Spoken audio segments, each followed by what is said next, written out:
10 manatlıq malı əlim yandıda 2 manata satır. Satır fakt bunu, mən 2 manat versəm ədalətdir. Düzdür? 2 manata satır, 2 manat verirəm, bu ədalətdir.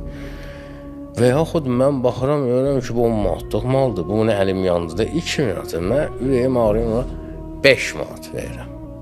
Ki, daha bu rəhmətdir. Bu artıq ədalətdir, ondan artıqdır. Bir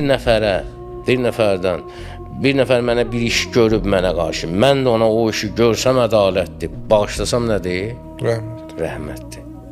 Yəni, rəhmət həmişə ədalətdir, o ehsandır da. Rəhmət ehsandır, ədalətsə qanundur. Sən indi istəyirsən, Allah sənə ədalətlə rəftar eləsin.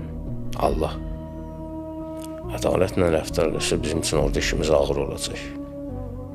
Ədalətlə rəftar. Sən istəyirsən, Allah sənə rəhmətlə davransın. Sən də insanlarla rəhmətlə davran. Ki, onu alasan. O rəhməti alasan Allah'tan.